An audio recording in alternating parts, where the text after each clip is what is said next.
Next set of dancers, mag-ready na. In 5 minutes, lalabas na kayo sa stage. Mama Nors, marami bang tao? Oo. At mahaba pang pila sa labas. Abay, ikaw ang inaabangan eh. Iba rin ang klase ng alindog mo, baby boy. Takam na takam ang mga malalanding baklita, matrona at babaita sa abs mo. Ikaw din naman kasi, ginagalingan mo masyado sa paggiling. Kailangan yun. Paano natin maaakit ang mga aswang na yun? Oo nga pala. Speaking of the devils, may nararamdaman ako kanina. Babae. Nakakulay itim na damit. Mahaba ang buhok. Mukhang matrona at maraming mga burloloy na alahas. Nakaupo siya sa kaliwang sides ng stage. Sige, ako nang bahala sa kanya. Baka kilala niya si Ana at ang mga kumuha sa kanya. Hindi ako hihinto hanggat hindi ko siya nakikita.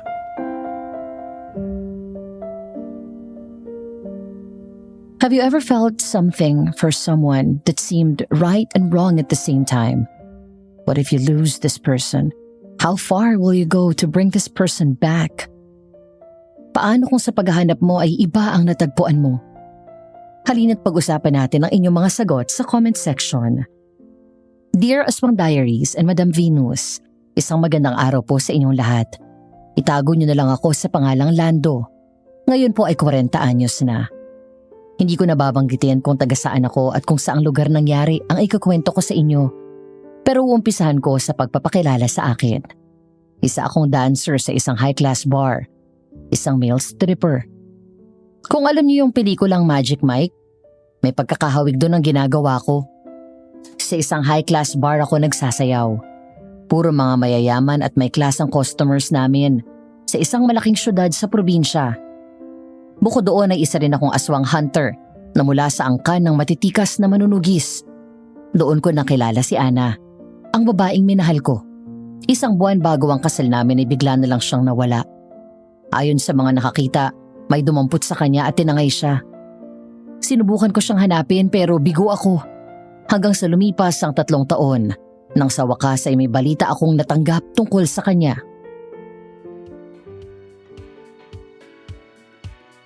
Lando! Diyos ko, Lord! Ang abs me! Mag-ipit ka ng 1,000 sa brief. Thanks, beautiful. Insan! Dito! Lando, baby! Anong balita? Confirm, pinsan. Aswang nga. Sige, ako na bahala dyan.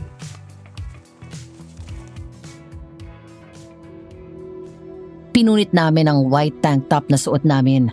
Pagkatapos ay nagpatuloy kami sa pagsasayaw na ang tanging suot ay maong na pantalon lang. Naghiyawan ng audience. Hanggang sa lumapit kami sa gilid ng stage kung saan kami inipitan ng pera sa baywang. At doon kumuha ng tiyempo ang pinsan at assistant ko, saka ako binulungan. Matapos naming mag-perform, agad akong tumakbo sa likod ng stage.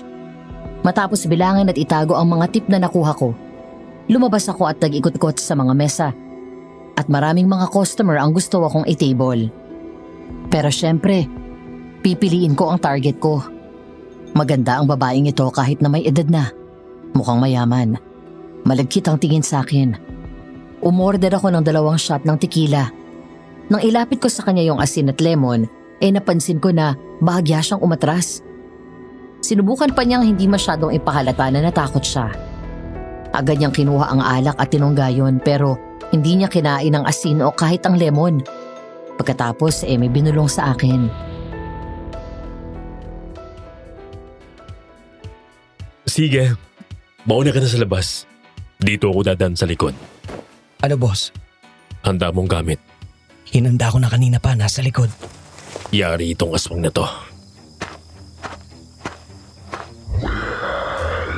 Insan, sa likod mo! Nasaan si Ana, ha? Magsalita ka! Uy, ilan! Ang buntot pagi! Oh, eto! Saluin mo! Sumugod sa akin ang aswang pero nasalag ko ng hawak kong scabbard ang isang kamay nitong may mahabang kuko. Pagkatapos isinaksak ko siya ng bolo sa dibdib. Sunod ay sinakal ko ito ng buntot pagi hanggang sa tuluyan siyang bumagsak sa lupa na wala ng buhay. Hingal na hingal akong sinipa ang aswang ng malakas para masiguro na patay na ito. Napalingon kami kay Mama Nora nang tumakbo itong dumating. Kasama ang malalaking lalaking tauhan nito. Siya ang may-ari ng club kung saan ako sumasayaw. Pero kasama ko rin siya sa grupo ng aswang hunters. Doon sa probinsya namin nagkalat ang mga aswang na nagpapanggap na tao. Madalas komportableng nakikipaghalubilo sa mga ordinaryong tao. Ang madalas nilang tambayan mga bar o nightclub. Sa lugar na madidilim at lango sa alak ang mga tao. Nang sa ganun, madali nila itong maaakit o mabobola. May nilalagay silang mabangong langis, kaya hindi sumisingaw ang natural na amoy nila na masangsang at parang nabubulok na bangkay. Yun ang pinakaunang dahilan kaya ako naging male stripper. Ginamit ko lang ang talento ko sa pagsasayaw habang nanunugis ng aswang. Kalaunan nag-enjoy na rin ako sa ginagawa ko dahil malaki ang kinikita ko gabi-gabi. Samantala, sinenyasa ni Mama Nora ang mga tauhan niya at kinuha ng mga ito ang bangkay ng aswang. Susunugin nila yon sa bodega hanggang sa maabo ang buong katawan nito. Ano? Kilala nila si Ana? Hindi. Kuya, huwag ka magagalit ha. Paano kung wala ka na palang hinahanap? 3 years na mula nang dukutin siya ng mga aswang. Yun ng isang gabi na may makitang aswang ang isang ordinaryong tao na hindi marunong makipaglaban, hindi siya nagtatagal. Ewan. Di ayaw kong isipin yan. Inisip ko na rin nakalimutan na lang si Ana. Ang mag-move on. At ibaling sa ibang atensyon ko. Pero ewan ko ba? May boses na nagsasabi sa akin na ipagpatuloy ko lang ang paghahanap sa kanya. Pero hindi ka ba napapagod sa ginagawa mo? Paano kung mauwi sa lahat sa wala ang lahat ng pagod ko sa paghahanap? Tamang pinsan mo, Lando. Panahon na para pakawalan mo si Ana. Huwag ko kayong mag-alala. Alam ko naman ang kapasidad ko. Sigurado ako mararamdaman ko naman kung panahon na para huminto ako sa kagaguhang to. Sige na nga. Siya nga pala. May dumating kang sulat kanina. Eto. Sulat? Puso pa palang sulat ngayon. Kahit ako nagulat eh. Wala namang nagpapadala ng ganyan dito. Pero basta binigay ko na yan sa'yo ha. Salamat po. Bumalik ka na doon. May last set ka pa. Paldo tayo ngayong gabi. Nandyan ang mga matronang mayayaman.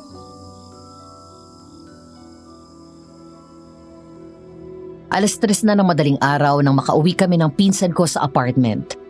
Pagod na pagod akong sumalampak sa sofa at sinandal ko ang ulo ko sa backrest, saka pumikit. Medyo may tama na ako sa iba't ibang mga hard drink na bigay ng mga customer. Ilang sandali pa ay kinalabit ako ni Allen. Dumilat ako at kinuha ang inabot niyang canned beer. Pagkatapos naupo ito sa di kalayuan sa akin.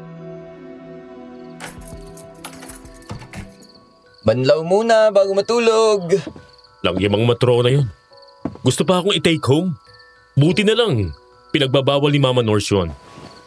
Ayaw mo ba? Mas malaking kita mo doon. Alam mo insan, itong pagsasayaw ko sa bar, trabaho lang to.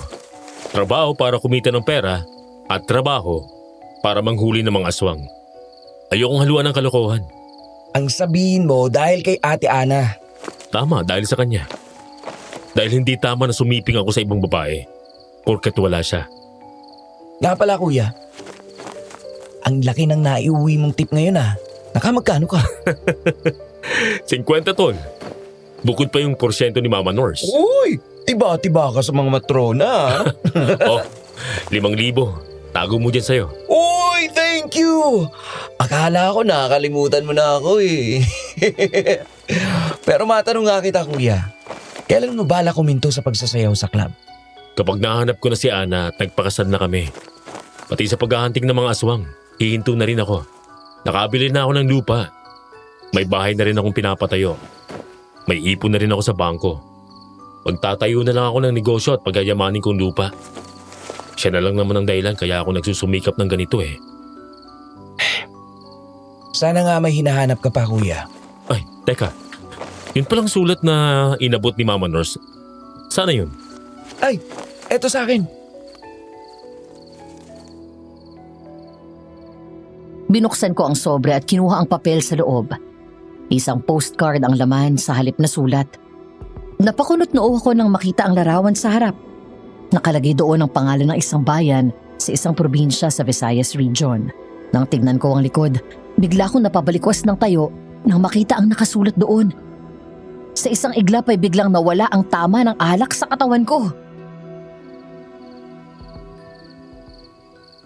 Makikita mo rin ang matagal mo nang hinahanap. Allen! Si Ana! Oh, kuya, may papel na nahulog galing sa sobre. Ano to? Address? Umanda ka, Allen. Aalis tayo ngayon. Ihanda mo yung mga gamit natin. Ha? Paano si Mama Nors? Kasasabi pa lang niya kanina na may importanteng guest bukas. Ako nang bahala dun. Wala na siyang magagawa kapag sinabi kong nakaalis na tayo. Pagbaba pa lang namin ng tricycle ay agad kaming lumingon sa paligid. Naroon kami sa harap ng arko papasok sa isang sitio na itago na lang natin sa pangalang Balangaw. Kumunot ang noon namin habang naglalakad kami papasok dahil pinagtitinginan kami ng mga tao. Mga mukha na nagtataka. Mga tingin sa amin mula ulo hanggang paa na puno ng panghuhusga. May mga kababaihan na nagbubulungan pagkatapos ay hahagik-gik. Kapag lumilingon ako sa kanila, kumakaway ang mga ito sa akin habang kinikilig. Ngunit ang mga mas nakapagtataka sa lahat, may mga nakakasalubong kami na bigla na lang iiwas sa akin at parang takot na takot. At alam ko kung bakit. Kung pagbabasehan ko ang mga mata nilang nanlilisik at mapupula.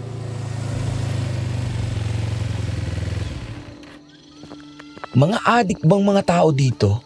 At namumula ang mga mata? Bakit parang galit sa tulog ang mga to? Tsaka tingnan mo kuya. Kung makaiwas, akala mo daig pa natin ang may nakakahawang sakit. Hindi dahil doon.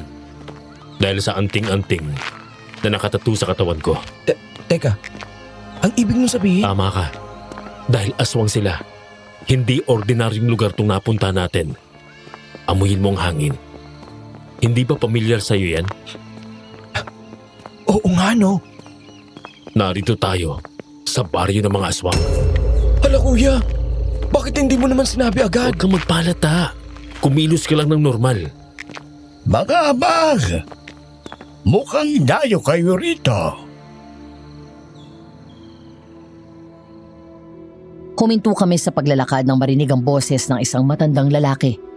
Nang lumingon kami, naroon siya sa likod ng bakod na yari sa kawayan at nakatingin sa amin. Lumapit kami ni Allen at magalang na bumati at ngumiti. Sumenyas ang matanda na pumasok kami sa loob. Nang mga sandaling yon, alam ko na hindi siya isang aswang. Yun ay dahil sa lagayan ng insenso na nasa labas ng kanyang bahay. Magandang araw po. Opo. Bagong salto po kami dito. Halika kayo rito sa loob at pumasok kayo. Salamat po. Anong ginagawa nyo sa ganitong lugar? Hindi nyo ba alam na... sandali lang. Namumukhang kita. Ako po? Oo. Itong mga nakatato sa katawan mo. Hindi ito ordinaryong tato. Ikaw ba ang kilalang aswang hunter? Kilala niyo po ako? Ako nga pala si Makoy. Ako naman po si Lando. At siya naman po si Allen, ang pinsang ko. Alam mo, Lando, maliit lang ang mundo ng mga gaya nating tao na namumuhay kasama ng mga aswang. Saka, ikaw lang ang alam ko na manunugis na ang anting-anting ay nakatato sa katawan. Hinubad ko ang kamiseta ko at pinakita kay Lolo Makoy ang tato ko. Sa magkabilang braso at sa balikat, maging sa kaliwang dibdib nakasulat vertically sa Latin ang mga dasal na nagsisilbing anting-anting ko na nagpoprotekta sa akin mula sa mga aswang. Habang sa likod ko sa bandang baba ng batok ay nakatato ang medalyon na gaya ng suot ko. Maging si Allen ay inalis ng kamiseta at ipinakita rin ang kanyang mga anting-anting na tato. Nasa ganong tagpo kami nang biglang may dumating na lalaki. Natigilan at nagtataka na tumingin siya sa amin, partikular na sa aming mga katawan.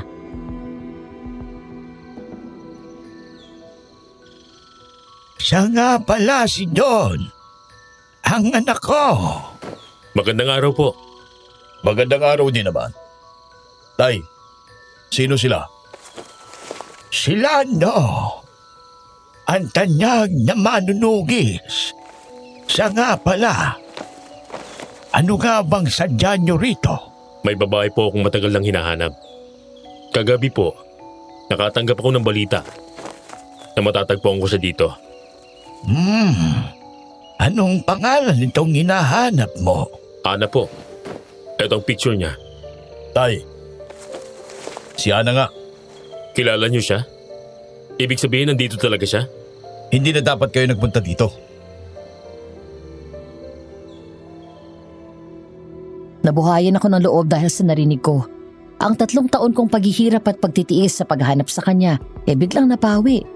Kung pwede lang tumakbo ako palabas ng mga sandaling yun. Makita ko lang siya, ginawa ko na. Biglang nawala ang ngiti ko. Oo nga pala. Yun din ang sinabi sa natanggap kong postcard.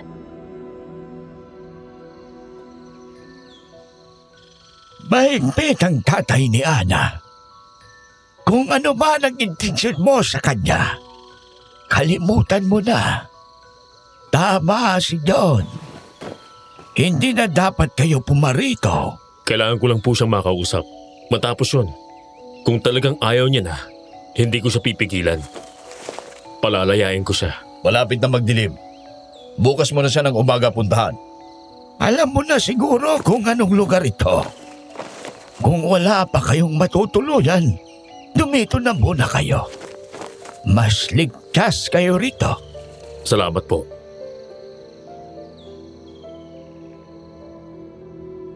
Nang gabing yun ay nauna nang kumain sa amin sina John at Allen.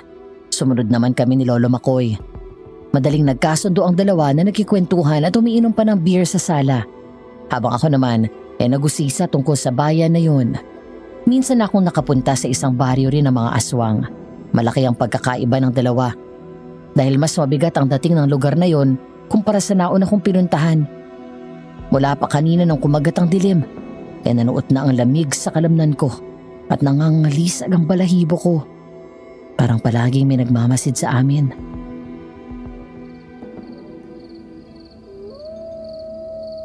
Anong kwento nitong bayan na to? Dati na po bang pinamumugaran ng aswang to? Hindi. Tahimik dati ang baryong ito. Masaya ang namumuhay ang mga residente.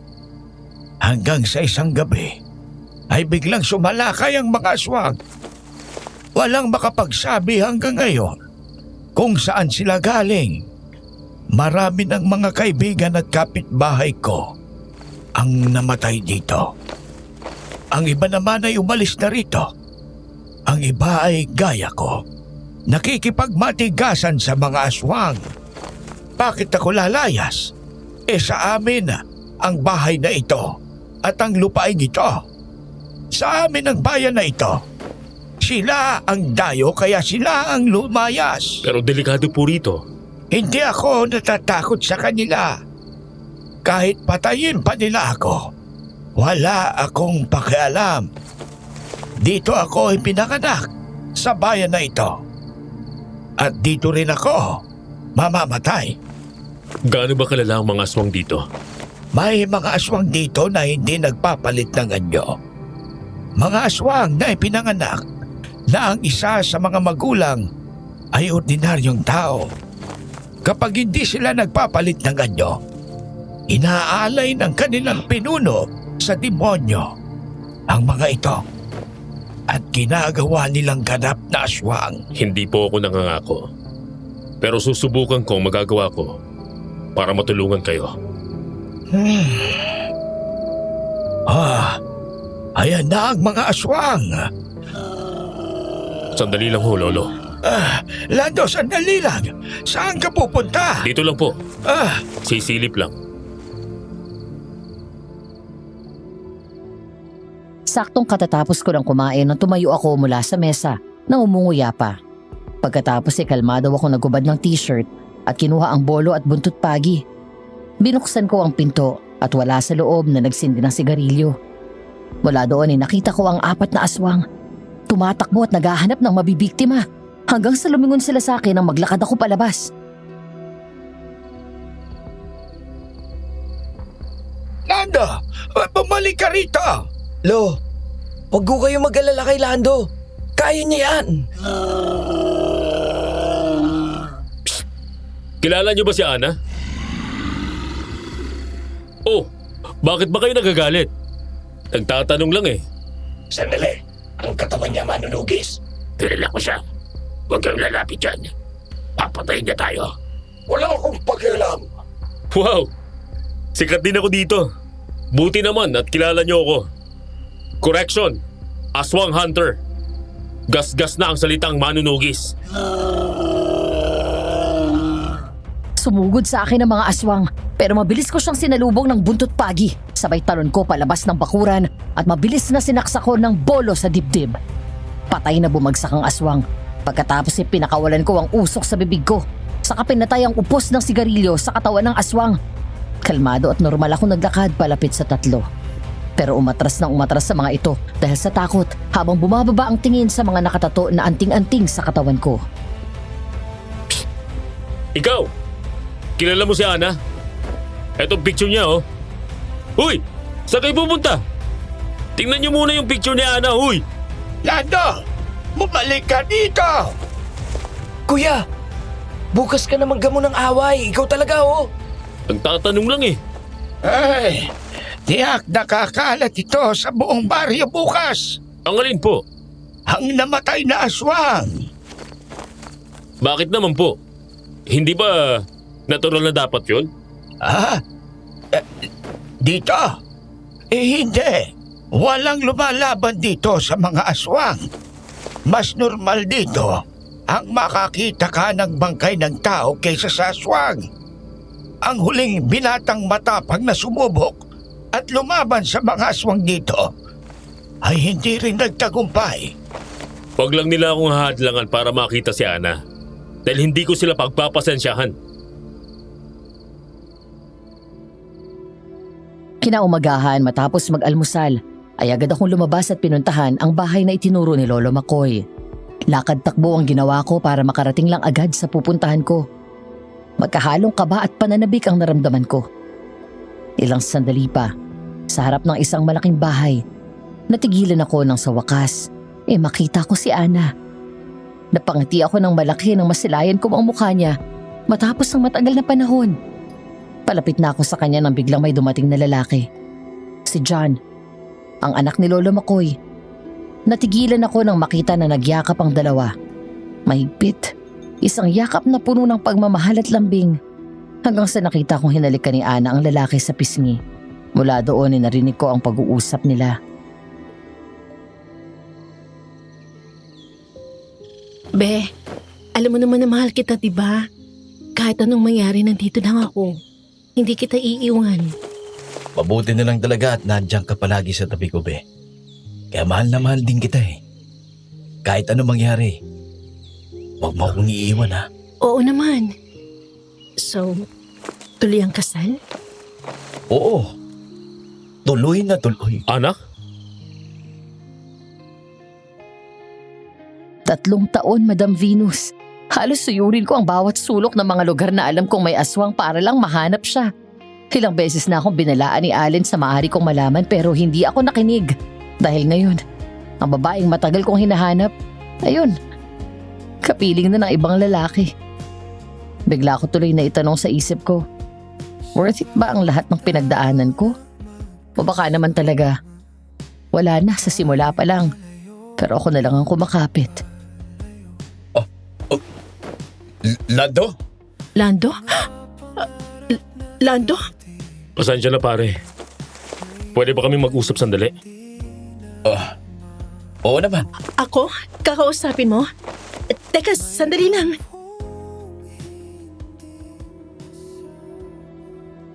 Inilang hakbang ko ang pagitan namin at pagkatapos hinawakan ko siya ng mahigpit sa kamay.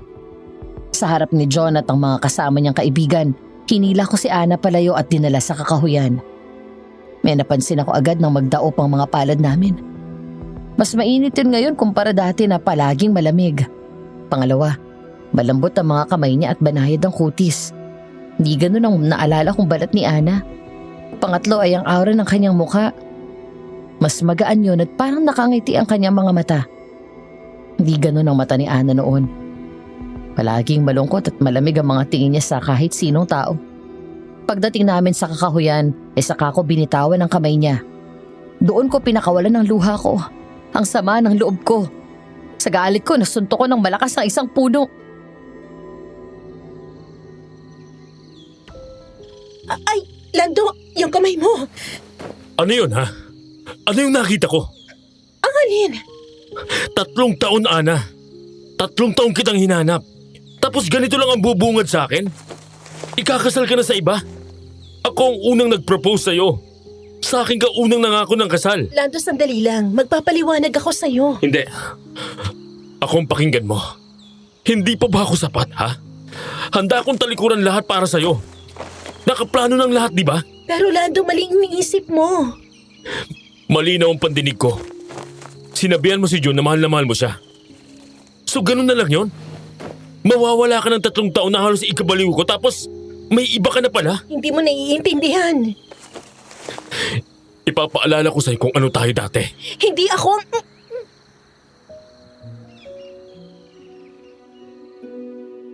Hindi ako nakapagpigil. Sa gitna ng mataas kong emosyon, bigla ko siyang hinalikan. Dapat saglit lang yung halik na yun pero natagpuan ko ang sarili kong tuluyang niyakap si Ana. Hanggang sa tumugon siya at naging mas malalim ang halik na pinagsaluhan namin. Sinandal ko siya sa puno. Habang tumatagal na magkahinang ang mga labi namin, muli kong napansin na nagiba ang paraan ng paghalik niya. Parang bago yun sa kanya at hindi niya alam ang gagawin. Parang ginagaya lang niya ang bawat galaw ng labi ko. Ngunit mas matamis ngayon ang kanyang halik. Ibang-iba sa Ana na nakasama ko noon. Ilang sandali pa ay huminto kami at doon namin tinignan ng isa't isa. Kumalma ka muna, okay? Ako naman ang hayaan mong magsalita. Hindi ako ang ikakasal kay John. Pero ang akala ko sabi mo kanina. Narinig ko mga sinabi mo. Malapit na kaibigan ko si John. Parang kuya, ganun. Sila ni Lolo Makoy, para ko ng pamilya. Bakit hindi mo sinabi agad? Ang taas na ng emosyon mo kanina eh. Hindi ako makasingit. Sorry. Sorry kung napagtaasan kita ng boses. Pasensya ka na kung hindi kita pinagsalita. Naunahan ako ng galit at selos eh. Okay lang. Kahit sino naman na hindi kami kilala ni John eh.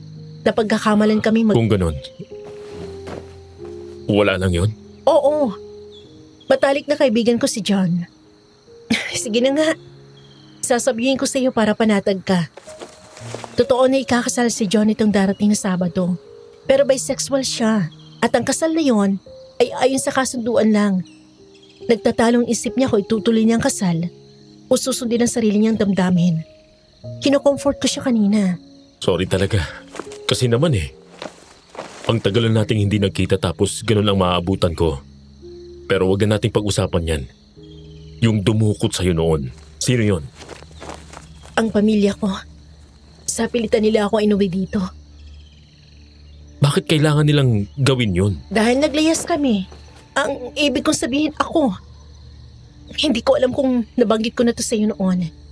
Pero bago tayo nagkakilala, naglayas ako noon. Dahil sakal na ako sa buhay ko kasama ang pamilya ko dito. Hindi ko alam na wala pala silang tigil sa paghahanap sa akin. Hanggang sa yun nga, natunto nila ako. Hindi kita nasabihan kahit sa text o tawag dahil kinuha nila ang phone ko.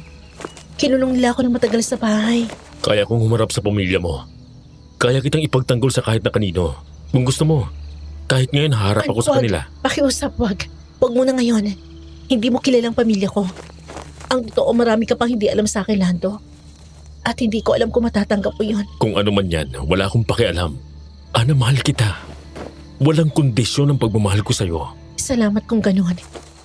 Pero sa ngayon, huwag mo ipaalam sa ibang tungkol sa atin. Pupunta na lang ako kina Lolo Makoy. Sobra kitang na-miss, Ana. Hindi mo alam kung gaano ako nangulila sa'yo. Magsimula ulit tayo, Ana. Kung kailangan kitang itakas dito, gagawin ko. Sumama ka na sa akin pabalik. Ayoko mangako. Ayoko na paasahin ka na babalik pa tayo sa dati. Iba ng sitwasyon ko ngayon. Basta, Huwag na huwag kang pupunta sa bahay ha. Hintayin mo ako palagi kina Lolo Makoy. Hihintayin kita, Ana. Kahit gaano katagal. Hindi ako aalis dito nang hindi ka kasama. Matapos naming mag-usap ay nagpaalam na rin si Ana. Ang kwento niya pagdating sa kanila, pinukol siya ng nagdududang tingin ng kanyang ama, habang ang nanay niya ay pasimpleng ngumiti. Naroon din ang half-sister niyang si Ellen. Nagdududa at mataris siyang tinignan ito, pero hindi kumibo si Ana. Kumilos at naglakad lang ng normal, hanggang sa nagsalita ang half-sister niya na may halong pagpaparinig. Ama, alam niyo ba ang kumakalat na balita mula pa kaninang umaga? Tungkol saan? Isang manunugis ang narito sa ating baryo. Siya ang pumatay sa isang kasama natin. Isa na magpipitsuging manunugis ang gustong kumalaban sa atin. Hindi na sila nadala. Anong sadya na dito? Malapit na ang unang kabilugan ng buwan sa taong ito. Isa yon sa pinakamalagang okasyon ng lahi natin. Walang sino man ang maaaring umadlang sa atin. Huwag kang mag-alala, Ma. Sa tingin ko po ay iba ang pakay niya rito. Anong ibig mong sabihin? May hinahanap siyang babae dito. At sino naman daw yon? Hindi ko po alam. Bakit hindi natin tanungin ang magaling yung anak? Baka alam niya kung sinong hinahanap ng manunugis. Wala ho ako alam. Yaman din lamang at narito ka na. Ihanda mo na ang sarili mo dahil kasama ka sa bibinyagan at ikakasal sa kabilugan ng buwan. Sinabi ng ayoko eh. Ilang beses ko bang kailangan sabihin yon? Hindi ako nagtatanong kung gusto o ayaw mo. Sinasabi ko sa iyo ang mangyayari sa darating na mga araw. Dahil kahit anong gawin mo, hindi ka makakatakas. Lahat sa ating lahi ay dumaan sa ganoong ritual. Pwes ibahin niyo ako. Hindi ako halimaw gaya niyo at hindi ako magiging tulad niyo. Patayin niyo na lang ako kaysa ipilit niyo sa akin na gusto niyo. Hindi ako manikang Susi, Ama. Anak, sige na. Umakyat ka na doon sa taas. Dadala na kita ng pagkain. Di ba sinabihan na kita na huwag mo nang bibigyan ng pagkain ng tao yung anak mo? Ang tigas ng ulo mong babae ka. Hanggat hindi nagbabago ang anyo ng anak ko, tao pa rin siya at ipapakain ko sa kanya ang kailangan niya. Huwag mo akong pakialaman kung paano ko alagaan ang anak ko. Ako pa rin ang ama niya. Ako ang namumuno sa angkan natin. Kaya ako ang masusunod. Ama ka lang sa pangalan, pero hindi ka nagpakaama sa mga anak ko, Romeo. Kaya huwag mo akong pagsalitaan na akala mo napakabuti mo. Dahil wala kahit isang bahid ng kabutihan sa katawan mo. Abat, sumusobra ka na. Sige! Subukan mo saktan ng nanay ko. Subukan mo! Dahil kaya ko maging mas masahol pa sa mga tulad niyo kapag ginalit niyo ako! Sige na, anak. Umakyat ka na.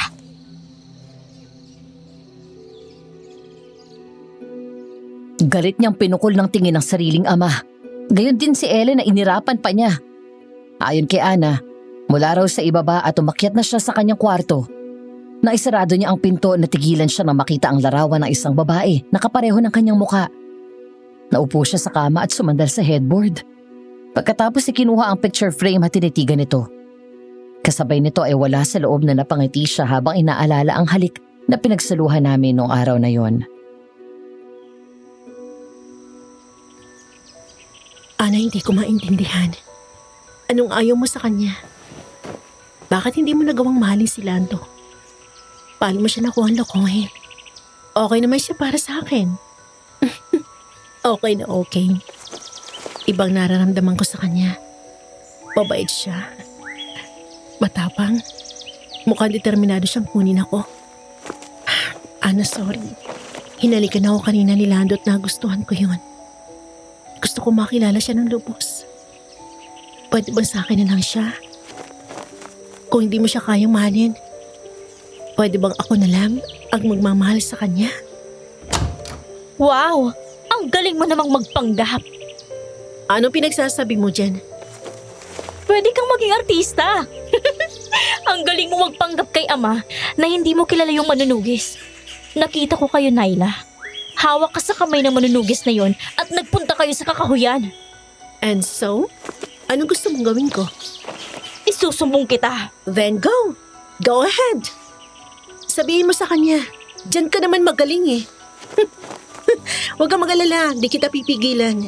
Sasabihin ko kay ama na nakipaghalikan ka sa manunugis na yon at nagpapanggap kang si Ana. Sige na nga, di ba? Sinabi ko naman sa'yo, magsumbong ka.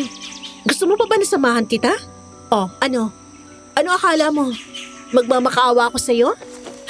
Huwag mo ko isusumbong kay ama. Gagawin ko lahat ng gusto mo.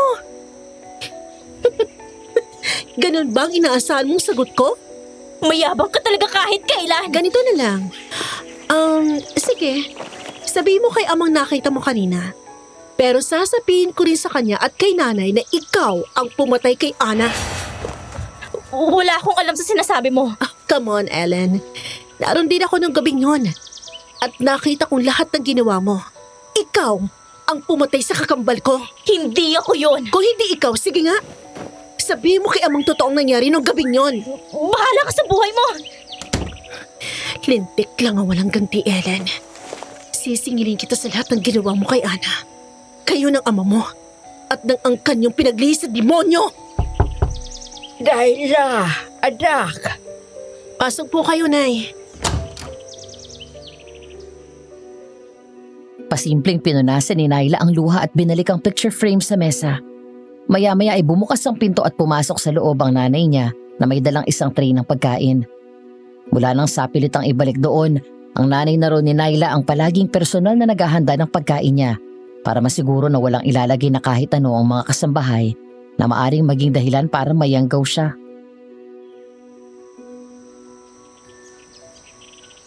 Nagtalo na naman kayo ni Ellen. Kailan ba hindi? Akala niya uubra siya sa akin. Oh, kumain ka na. Nga pala, may sasabihin ako sa iyo, Nay. Ano yun? Isa lang ang paraan para makalaya tayo dito. Patayin natin sila. Pero paano? Marami sila. Ang manunugis na binanggit ni Ellen. Siya ang kilalang pintadong manunugis. Yung may maraming tattoo ng anting-anting sa katawan. Siya ang tinukoy nun ni Ana sa atin. Ang nobyo niya. Opo, ang akala niya ako si Ana. Gagamitin kong pagkakataon na yun para makaalis tayo sa impyernong lugar na ito, Nay. Pero sisiguraduhin ko na hindi na nila tayo masusundan. Paano mo sasabihin sa kanya ang totoo?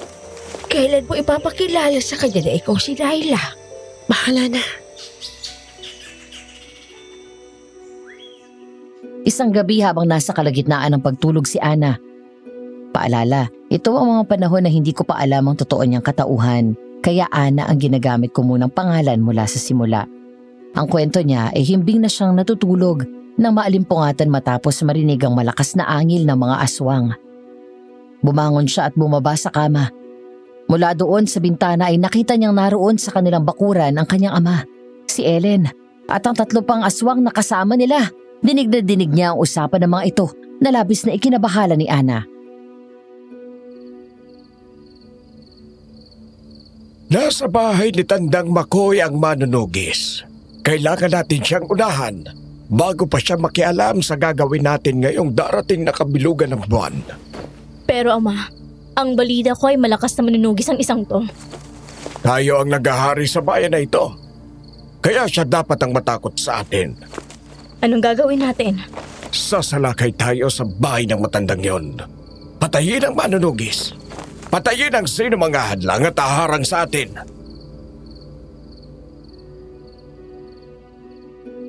Matapos marinig yun, nagmamadaling kinuha ni Ana ang kanyang sleeping robe at tumakbo palabas. Pagdating sa hagdan, mabilis ngunit maingat siyang bumaba. Kinuha niya ang flashlight sa ibabaw ng cabinet. Lumiko papunta sa pinto sa likod at pagkatapos doon dumaan sa kakahuyan. Tumakbo si Ana ng mabilis papunta sa bahay ni Lolo Makoy.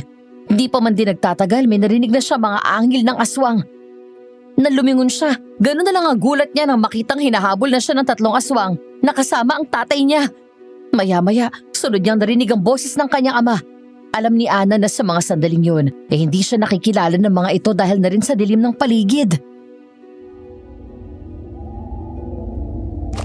Ayon! Kunin ang babaeng yon! Kailangan ko magmadali. Kundi madadami sila Lola at John. Habulin ninyo siya! Panginoon, tulungan mo po ako makarating ng ligtas kina Lando. Tumakbo ng tumakbo si Ana habang hindi siya tinitigilan ng mga aswang. Hanggang sa ilang sandali pa ay mabilis siyang nakarating sa bahay ni Lolo Makoy. Agad niyang kinalampag ang pinto. Na mga sandaling yun ay naroon ako sa kwarto. Nakahiga at gising pa habang nakikiramdam sa paligid. Agad akong bumalikwas nang marinig ko ang boses ni Ana. Lando! Lola Makoy! Gumising kayo! Ana! Nandiyan na! Parating ng mga aswang. Susugod sila dito. Narinig ko ng balak nila patayin ka. Ano? Pumasok ka sa loob, bilis. Allen, ang armas ko. Oo, kuya. Kanina pa nila ako hinahabol. Huwag mo sasabihin na dito ako. Oo, diyan ka lang. Patayin mo sila, Lando. Mabilis na kumilos si Allen. Kinuha nito ang shotgun ko at binato sa akin. Nang masalo ko yun ay agad kong kinasa. Habang hinahanda nito ang iba pang panlaban gaya ng banal na tubig, buntot pagi at asin na may bawang, habang si Ana naman ay nagmamadaling pumasok sa loob at nagtago. Hanggang sa dumating na ang kalaban. Kalmado akong lumabas ng bahay at agad na binaril ko ang magkakasunod ng 3 aswang na akmang susugod sa loob ng bakuran. Sige! Lapit! Hindi ako natatakot sa inyo! Mga animal! Lapit! Paano nga? Hindi mo kinikilala munang sinusugod nyo! Agad na bumagsak ang 3 aswang. Dahil ang bala nito ay gawa sa metal, may tingga at tanso. Mabilis silang namatay kaya ang nasa harap ko nila ngayon ay ang may edad na lalaking aswang at isang babae. Inabot ko muna ang shotgun kay Allen at kinuha ko mula sa kanya ang bolo at buntot pagi. Sa harap ng 2 aswang, binuhusan ko ng banal na tubig ang talim ng bolo. Lihim akong dumakot ng asin saka humarap sa kanila. Ama, sa akin siya. Hayaan mo ako ang kumain ng makisig na manunugis na yan. Sorry miss, pero taken na ako. Isa pa hindi kita type. Mas lalo mo akong pinasasabik sa sagot mo, manunugis. Aswang hunter nga sabi. Pagsawa naman kayo sa salitang manunugis. Sugurin mo siya! Mabilis na sumugod ang babaeng aswang. Sa bawat pag-atake nito gamit ang kuko niyang mahaba, panayang iwas, atras at tungo ang ginagawa ko. Hanggang sa mabilis akong kumilos at nagawa ko siyang sakalin mula sa likod gamit ang isa kong braso. Sunod naman sumigaw ang aswang na matanda na. Pero bago pa ito nakalapit, sinalubong ko na siya ng malakas na sidekick. Sinundan niyo ni Allen ang pagbato sa kanya ng asin kaya lalong lumayo ang matanda. Pagkatapos sinaksak ko ng bolo ang tiyan ng babaeng aswang. Gigilitan ko na dapat ito sa leeg nang mabilis at parang kidlat itong tumakbo at sumugod ang matandang aswang sa akin. Naitulak ko palayo sa akin ng babae. Sabay mabilis akong umiwas at umatras. Huwag na huwag mong sasaktan ang anak ko! Anak mo? Mag-amang aswang? Talagang tandem pa kayo ha?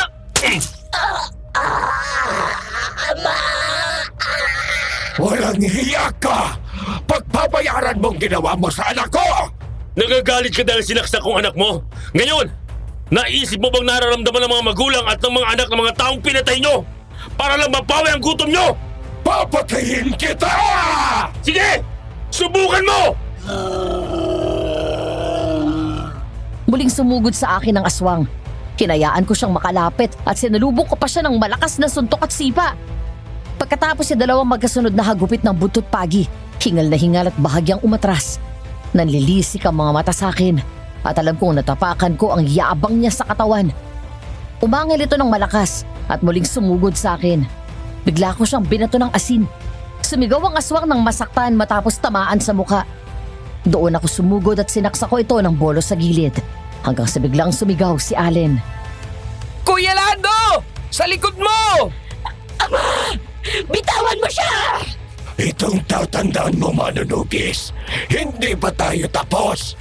Ako ang nag-ahari sa bayang ito. At walang pwedeng pumahiya sa akin ng ganito! Sige! Balik ka lang kapag bored ka, tatang ha? Dito lang, me! Lumipas sa mga araw, para kaming bumalik ni Ana sa umpisa. Tumatakas siya para makipagkita sa akin. Habang nagtatagal mula nang makasama ko siya ulit, mas marami akong nadidiskubring bago sa kanyang ugali. Bukod sa napansin kong kakaiba sa pisikal, pati ang ugali niya malaki rin ang pinagbago. Parang ibang Ana ang kasama ko. Dati seryoso siya, na hindi marunong tumawa. Kung tatawa man matipid, takot sa mga tao at parang pasa ng daigdig. Ang nakita ko sa mga sandaling yon ay isang masayahin at puno ng buhay na babae. Ang tunog ng tawa niya, ang mukha niyang hindi nililinisan ng ngiti, ang makislap niyang mga mata, higit sa lahat ang maganda niyang ngiti. Nang lumingon siya sa akin, ngumiti ako sa kanya. Matapos kong sibakin ang kahoy, pumasok ako sandali sa kwarto para magpunas ng pawis. Gusto mo ng tulong? Punasan ko ang likod mo. Sige nga. Salamat. Ang ganda nito mga tattoo mo. O, nagagandaan ka? Dati ayaw na ayaw mo dito sa tattoo ko. Sabi mo pa nga mukha akong bagong laya. Sinabi ko yun? Oo, promise. Nung nililigawan pa lang kita. Hindi ko na maalala yun eh. Pero ngayon, natitigan ko na ito ng maayos. Maganda pala. Mula sa likod ay pumunta siya sa harapan ko para punasan ang pawis ko pati sa liig at dibdib. Ngayon malapit na siya sa akin. Tinitigan ko ang mukha niya.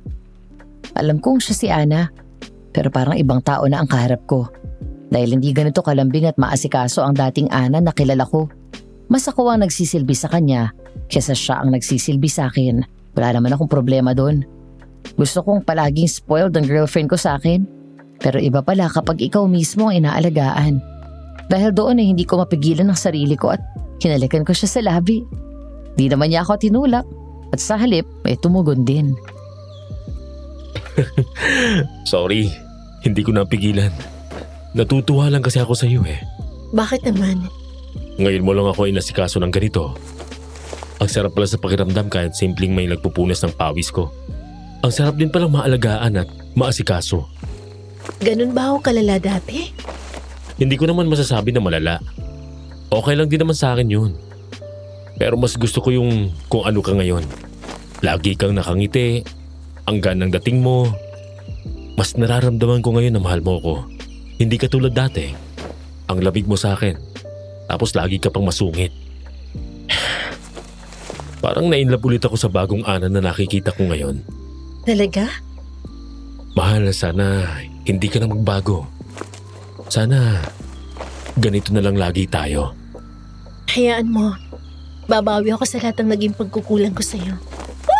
Kiss! Kiss! Isang kiss naman dyan! Congrats! Best wishes! Napansin ko si Ana na malaki ang pagkakangiti habang pinagmamasdan si John at Ira. Malambing akong umakbay sa kanya hanggang sa hilahin ko siya para tuluyang yakapin. Na mga sandaling yon, na-imagine ko na kami naman ang nasa harap at kinakasal. Matapos ang programa, kumain na ang lahat habang ang bride and groom naman ay nag-iikot sa bawat mesa. Nang makarating siya sa amin, masaya ko silang binati. Pare, aalagaan mo siya ha. Alam mo, malaki man ang agwat ng edad namin. Pero best friend ko to. Kapatid, minsan pa nga anak ang turing ko sa kanya. Huwag mo siya sasaktan. Oh, paano ba yan? Ikaw ang nakasulo ng bouquet kanina, girl. Kayo na ang susunod. Kung hindi kami nagkahiwalay nun, malamang nauna na kaming kinasal sa inyo.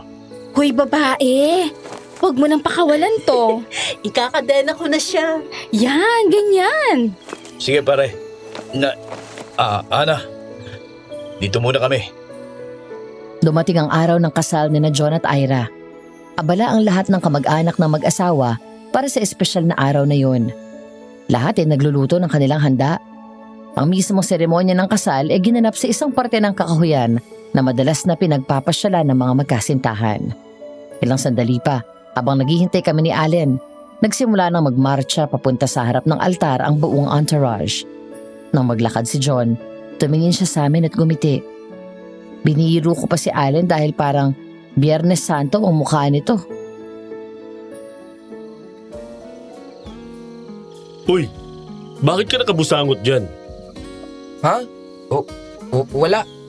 O kuya, yung mga abay na. Isa lang naman ang inaabangan ko eh. Ayan. Si Ana na. Ang ganda talaga niya. Buti na lang hindi ako sumuko. Okay na kayo? Oo, nagkaayos na kami. Mukha nga eh. Nakita ko kayo dun sa kwarto. Nagkikiss kayo. Tinignan ko si Ana. Napakaganda niya lalo sa araw na yun. Bagay na bagay sa kanya ang suot niyang pastel blue na gown. Sakto't bumagay din sa kanya ang ayos ng buhok at makeup. Magaganda ang mga abay, pero mas angat ang kagandahan niya. Di ko magawang alisin ang tingin ko sa kanya. Para akong teenager na na-inlove ulit. Sisiguraduhin kong sa susunod ay siya naman ang nakadamit na pangkasal. Nawala kay Ana ang atensyon ko nang muling magsalita si Allen. Ang gaganda naman ng mga abay dito. Lalo na si Ate Ana. Pero kuya, hindi ka ba naninibago sa kanya? Anong ibig mong sabihin? Mula sa kilos, pananalita, ugali, at pati ang itsura niya. Parang may nag-iba sa kanya. Alam ko, nahalata ko. Kung ano man yon, hindi na ako mag-uusisa. Wala na akong panahon na magtaka. Dahil gusto ko ang Ana na kasama ko ngayon. Gusto kong pagbabago na nakikita ko sa kanya. Ay yung dati ba? Kung ano man siya noon, tanggap mo naman eh. Hindi siya maasikaso at malambing, kaya akong gumagawa nun sa kanya. Akong nag-adjust. Hindi ako nag-demand na baguhin siya ayon sa gusto kong matanggap mula sa kanya. Siguro naman, hindi kalabisan kung maging masaya ako sa natatanggap kong pag-aalaga sa kanya ngayon. May ba ako kuya? May balita na ba kung sino yung aswang na naghahari-harian dito? Wala eh. Ayaw nilang magsalita kahit si Lolo Makoy. Hindi ko alam kung takot sila o may pinoprotektahan sila. Anong plano ngayon? Mag-imbestiga ka lang. Pagmanman ka sa paligid gaya ngayon. Tingnan mo ang mga matang nanonood sa atin. Ang pupula ng mata. Mga aswang yan. Tingnan mo kung sinong may aura na parang pinuno nila. Okay kuya. Matapos ang seremonya ng kasal, nauna nang umuwi si Allen para tumulong at mag-assist sa mga bisita. Nandoon na rin si Ana. Kung ako lang, sinabayan ko na siya kanina. Pero dahil nag-iingat kami sa aming kilos, kinailangan kong magpahuli. Habang naglalakad ako, isang kumpol na mga babae ang nadaanan ko. Umahagik-gik ng tawa ang mga ito at nagpakit pa sa akin. May isa pa sa mga to na kumaway. Wala akong pakialam. Ang totoo, nilagpasan ko lang sila dahil wala nang ibang mas gaganda pa sa paningin ko bukod kay Ana. Di ko alam kung sinadya nila pero narinig ko ang kanilang usapan tungkol sa akin.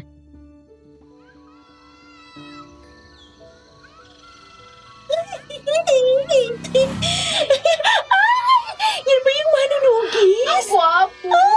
Tingnan mo yung katawan! Sa tingin mo, papasinin niya tayo? Sorry girls, sa akin to. Hi! Ikaw si Lando, di ba? Bakit? May kailangan ka? Ako si Ellen. Gusto ko lang makilala ang sikat na dayong Aswang Hunter. Correction. Aswang Hunter na napadpad dito sa aming baryo. Balita ko ay ilang aswang na pinatay mo mula nang dumating ka rito. Tama. Baka gusto mo sumama sa amin. Pagpupunta kami ng mga kaibigan ko sa ilog at maliligo. Salamat na lang, miss. Pero naghihintay sa akin ang nobya ko. Sige, dito na ako. Nobya? Parang kilala ko siya. Naila ba ang pangalan niya? Ay, sorry, mali. Ana pala. Kilala mo siya? Kapatid ko siya sa ama. Hindi halata. Alam ko, di hamak na mas maganda. Hindi halata magkapatid kayo. Dahil mas maganda siya. Ano? Excuse me? Tiningnan ko ng husto ang mata ni Ellen. Biglang umilap ito. Nang bumawi siya ng tingin, hinablot ko ang baba niya at sapilitan kong hinarap sa akin ang kanyang mukha. Pagkatapos kinuha ko ang kamay niya at pinahawak ko sa braso ko. Namutla siya sa takot at nanginig ng husto ang kanyang mga kamay. Maya-maya ay namula ang mata nito at bumagsak ang mga luha habang pilit na pinipigilan ang sariling sumigaw. Isang napakalaking pagkakamali na lumapit ka sa akin, miss. Anong akala mo sa akin? Tanga at mahina? Kahit maligo ka ng pabango, umaalingasaw ang masangsang mong amoy. Tama na! Nasasaktan na ako! Malalapnos ang balat ko! Talagang malalapnos yan. Dahil ang hawak mo ngayon ay ang anting-anting na nakapinta sa braso ko. Hindi ka na nandala. Muntik na kitang mapatay, di ba? Wala akong alam sa sinasabi mo. Ah, talaga? Wala? Kitang-kita ko sa mga mata mo kung anong klaseng nilalang ka. Bigla akong hinawakan ng mariin ang tiyan nito sa parte kung saan ko sinaksak ng bolo. Parang nauupos na kandila na napaluhod ang babae hanggang sa tuluyang mapaupo sa semento. Habang halos mamilipit sa sakit si Ellen, lalo kong pinagdidiinan ng pagtusok ko sa tiyan niya.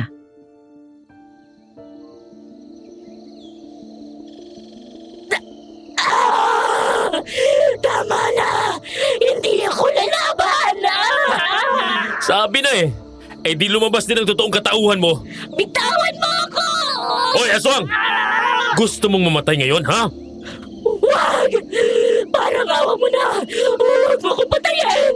Pagbibigyan kita ngayon dahil maliwanag pa. Pero sa oras na nag-cruise ang landas natin sa gabi, ikaw ang matatagpo ang bangkay habang nilalangaw. Naiintindihan mo? Oh, maliwanag! Oh, Kapag may nakaalam na iba tungkol sa amin ni Ana, babalikan kita. oh, wala akong sasabihin! Mabuti kung ganon. Mukhang nagkakaintindihan tayo. Napahiga sa semento si Ellen nang bitawan ko siya. Hinang-hina at putlang-putla. Nang makita ko ang kamay niya, literal na nalapnos ito. Nang tingnan ko ang mga babaeng kasama niya, takot na umatras sa mga ito at nagsipagtakbuhan. Nang bumalik ang tingin ko kay Ellen, ay mabilis itong umatras at takot na sumiksik sa puno. Doon na ako tumalikod ng naglakad palayo. Hanggang sa muling nagsalita si Ellen. Niloloko ka lang ni Ana. Hindi siyang inaakala mo. Kung ganito ako at ang nakalaban mo yung tatay ko, ano sa tingin mo ang totoong katauhan ng babaeng yon? Hoy! Manunugis! Magsisisi ka kapag hindi mo ako pinakinggan! Impostor ang kasama mo! Na hindi ko na rin pinansin o baka mas tamang sabihin na nagbibingi-bingihan ako. Dumiretso na ako hanggang sa makarating ako sa bahay nila Ira kung saan ginaganap ang reception.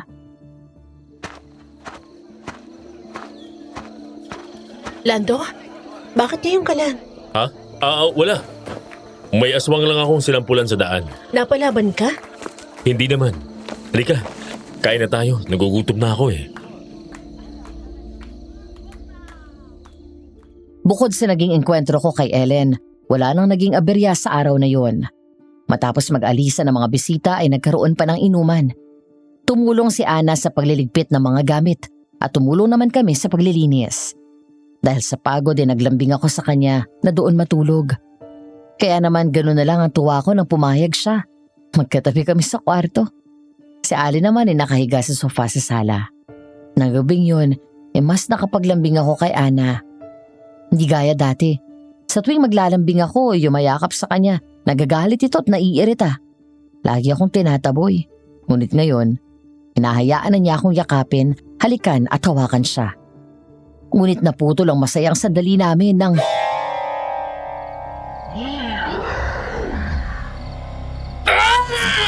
Tulungan niyo kami! Oo nga. Kuya! Si Jun! Ang anak ko! Lando! Sinasalakay sila ng mga aswang! Huwag kayong mag-alala, Lolo. Kami pong bahala. Nagmamadali akong lumabas ng kwarto. Wala akong pang itaas na damit at naka-jogging pants na lang dahil nga matutulog na kami.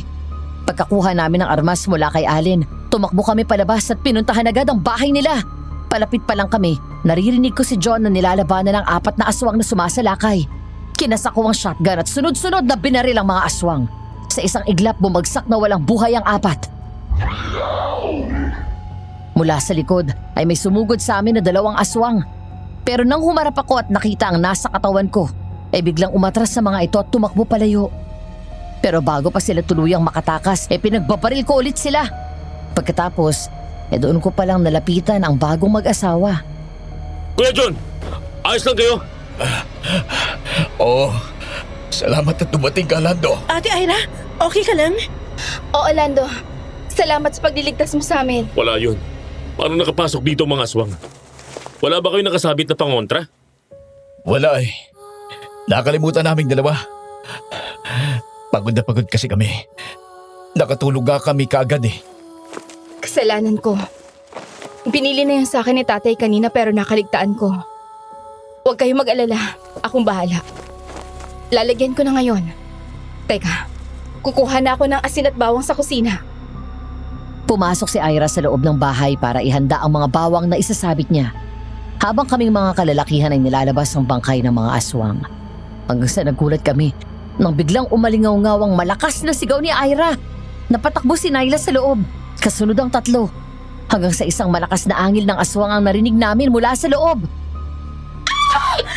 Giovanna! May aswang din! Ate Ira! Ira! Napakasama mo! Bakit pati si Ate Ira? Narito ka lang pala. Hindi ba't pinagbawalan na kitang makipagkaibigan sa mga taong yan? Ira! Ang asawa ko! Ganoon na lang ang gulat namin nang lumabas mula sa loob ng bahay ang aswang habang kinakaladkad ang duguan ng katawan ni Ira. Nanginginig ang bawat kalamnan ko sa galit na mga oras na yon.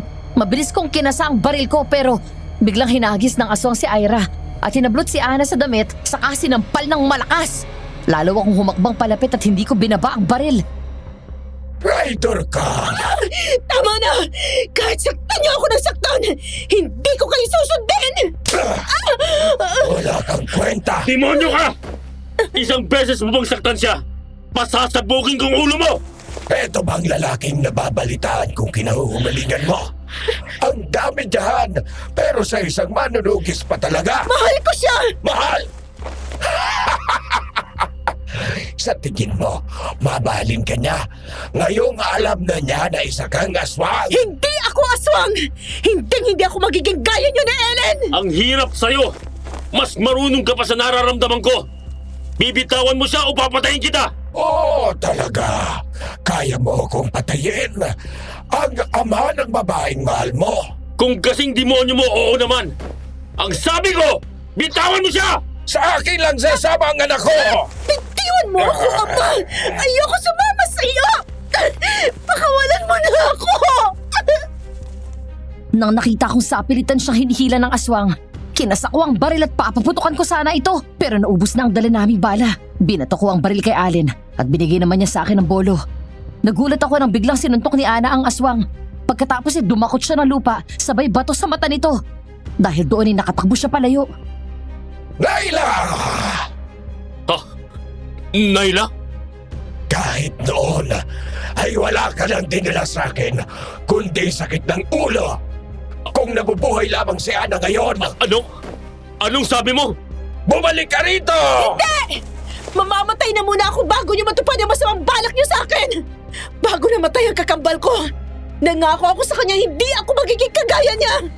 Hindi ako magiging mahina! At hindi ako magiging kagaya niyang sunod-sunuran lang sa inyo! Sinantabi ko muna ang narinig ko at tinuon ang pansin sa aswang. Nang sumugod ito ay agad ko siyang hinabol. Inatakay ako ng mahaba niyang kuko. Pero mabilis ako napaatras. Sabay salag sa isa pang kamay nito matapos ako muntik ng mahagip nito. Nagpambuno kami at naitulak niya ako sa puno. Isang malakas na sipa ang ginanti ko sa kanya. Nang makalayo siya ng bahagya, doon ko siya inundayan ng saksak sa dibdib. Sa sobrang galit ko, diniin ko yun sa kanya ng husto. Hanggang sa mahawakan niya ako sa braso at lumapat ang palad niya sa anting-anting sa braso ko. Doon napasigaw ng husto ang aswang at kusang lumayo sa akin. Ginit! Ay, tama na! Demonyo ka! Papatayin kita! Bitawan mo ako! Tatapusin kita ngayon! Babalikan kita! At ikaw, Naila, magpakasaya ka hanggang gusto mo. Pero pagsapit ng kabilugan ng buwan, mangyayari pa rin ang plano at wala kang magagawa doon. Ira! Ano? Ang asawa ko! Sa kabila ng tama kahit na gumigewang sa pagtakbo, mabilis itong tumakbo papasok sa kakahuyan. Pagkatapos ay mabilis kaming lumapit kina John at Ira na masama ang naging tama sa dibdib. Hindi ko magawang pigilan ang sarili ko sa pagluha habang nakikipaglaban si Ira sa kamatayan. Bakit sila pa? Wala pang 24 oras mula nang kinasal sila.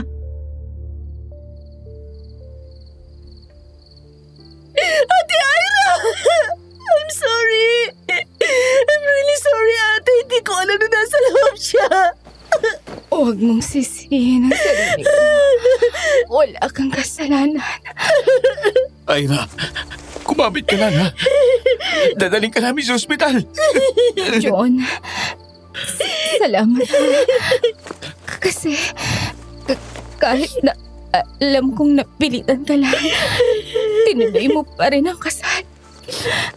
Kahit sandali lang, naging asawa kita. Hindi totoo yan. Mahal kita. Minahal kita. Sundin mo ang sinasabi ng puso mo. Magkatotoo ka sa sarili mo. Alam ko, noon pa kung ano ka, John. At tinanggap kita. Ira! Ira! Sa pagkamatay ni Ira ay nagluksa ang lahat. Ayon sa mga residente doon, napakabait nito. Patulungin lalo na sa mga pamilyang naiwan ng biktima ng aswang. Hindi ko maisip kung gaano kasakit ang nararamdaman ni John noong mga panahon na yun. Di pa man din umabot sa 24 oras mula nang ikinasal sila pero binawi agad ang buhay ni Ira. Di na pinatagal ni John at ng pamilya ng babae ang lahat. Matapos i-cremate ang katawan, dinala na agad ito sa huling hantungan. Nang araw na yon pagdating namin galing sa sementeryo, tulalang nakaupo si John doon sa bakuran. Tahimik habang lumuluha. John, sorry. I'm sorry sa lahat ng nangyari. Hindi ikaw ang pumatay sa asawa ko, Naila. Kaya bakit ikaw ang humihingi ng tawad? Hindi ako galit sa'yo. Hindi rin kita sinisisi. Pero patawarin ako ng Diyos kapag nakita ko ang tatay mo. Dahil ako mismo ang papatay sa kanya. Naiintindihan ko, John. Wala rin kasalanan ng asawa ko. Napagpait ni Ira. Kahit alam niyang bisexual ako, tinagap niya ako at minahal ako. At minahal ako ng buo. Handa naman akong panindigan ang pagsasama namin. Kahit ganito ako. Handa ako maging asawa niya at magpaka-asawa sa kanya. Pero hindi ako binigyan ng pagkakataon dahil ninakaw ng tatay mo ang buhay niya. Hindi ko alam kung anong sasabihin ko maliban sa sorry. Hiyang-hiya na ako sa laki ng kasalanan ng tatay ko sa inyo. Bakit nangyari to? Hindi ba itong isang araw lang kami kinasal? Hindi pa nagsisimula ang buhay namin. Anak, wala sa atin ang may gusto sa nangyari. Isang araw ay makakamit din natin ang hustisya. May awa ang Diyos. Pero sa ngayon, mas makabubuti na pumasok ka na sa kwarto. Nang sa ganon, ay makapagpahinga ka na muna. Kuya, alam kong masakit at wala na tayong magagawa doon. Mahirap man. Pero ang kailangan na lang natin gawin ngayon ay unti-unting tanggapin ang lahat. Yando, maraming salamat. Noon na muna kami sa loob. Kuya John, alika. Samahan na kita. Nang maiwan kaming dalawa ni Ana, ang ibig sabihin ko'y si Naila. Tahimik akong tumalikod sa kanya at humarap sa kakahuyan. Matapos ang nalaman ko nung gabing yun, hindi ko alam kung paano ko ipoproseso ang lahat sa isip ko. Kung paano ko tatanggapin na sa loob ng 3 taon, wala na pala akong hinahanap. Tumahimik lang ako at hindi siya kinausap. Kahit na alam kong nasasaktan siya sa ginawa ko. Lando? Laila ang pangalan mo, tama? Ikaw ang kakambal ni Ana. Oo. Patawarin mo ako kung nagpanggap ako si Ana. Kung hindi ko sinabi kagad sa iyo ang totoo. Anong nangyari? Paano siya namatay? Bago ko sagutin yan, may sulat siyang iniwan para sa iyo. Kasama tong singsing. Kinuha ko ang singsing at mapait akong natawa kasabay ng pag-agos ng luha ko. Habang unti-unting nagsisink in sa isip ko ang katotohanang matagal ko nang itinanggi sa sarili ko. Hindi ko pa man nababasa ang sulat. Pero parang alam ko na ang laman nito. Mabigat sa dibdib. Pero dumating na ang araw na kailangan kong harapin ito. Humugot ako ng isang malalim na hininga at pumikit ng ilang sandali. Pwede mo bang basahin para sa akin? Oo, sige. Lando, kapag nabasa mo ang sulat na to at tiyak na wala na ako sa mundo, hindi ako totoong dinukot ng mga aswang. Kusa ako umalis at iniwan ka. Patawarin mo ako pero ginamit lang kita. Sinamantala ko ang panliligaw mo. Sinigot kita dahil isa ka manunugis. Lahat ng sinabi ko sa iyo noon tungkol sa mga magulang ko at kung saan ako ipinanganak ay pawang kasinungalingan. Mula ako sa pamilya ng mga aswang at tumakas ako sa kanila. Ginamit kita para hindi nila ako masundan ng malapitan. Sinubukan ko mahalin ka, Lando, pero hindi ko nagawang turuan ang damdamin ko. Hanggang sa makilala ko si Reginald, ang kasama mong dancer sa club. Nahulog ang loob ko sa kanya. Minahal ko siya. Kaya siya biglang nawala ay dahil kasama ko siyang umalis. Nagsama kami ni Reginald ng mahigit 1 taon. Nagpakasal at nagpaplanong bumuo ng pamilya. Pero karma ko na rin yata ito. Dahil nasundan ako ng pamilya ko at sapilitang kaming inuwi dito sa amin. Kahit alam kong masasaktan ka, sinabi ko lahat sa iyo to para makalimutan mo na ako. Dahil hindi ako karapat-dapat sa pagmamahal mo. Hindi na ako umaasa mapapatawad mo ko. Pero sana, makilala mong babaeng kayang suklian ang pagmamahal mo. Hanggang dito na lang. Nagmamahal. Ana. Kuya, masakit pala kapag sinampal na mismo sa harap kong totoo.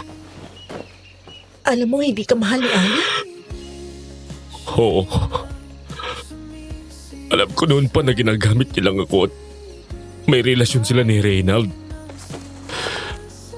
At matagal ko na rin alam na may lahi siyang aswang. Pero bakit ka nagtiis? Bakit sa kabila na ginawa niya, hinahanap mo pa rin siya? Kago nga ako eh. Minahal ko kasi. Si Ellen ang pumatay sa kanya. Malaking inggit niya sa amin ni Ana. Dahil kahit na madalas kami pagalitan at madalas kami sumuwi sa kagustuhan ni Ama, kami pa rin ang palagi niya pinapaboran. Isang gabi, bago ang kabilugan ng buwan ng 1 taon, nagtangkang tumakas si Ana kasama si Reginald. Hinabol sila ni Ellen. Namatay si Ana dahil sa pagtatanggol niya kay Reginald na namatay din ang gabing yun. Ito siguro ang dahilan. Kaya kahit alam ko na hindi niya ako mahal, hinanap ko pa rin siya. Para marinig ko mismo sa kanya na hindi niya talaga ako mahal.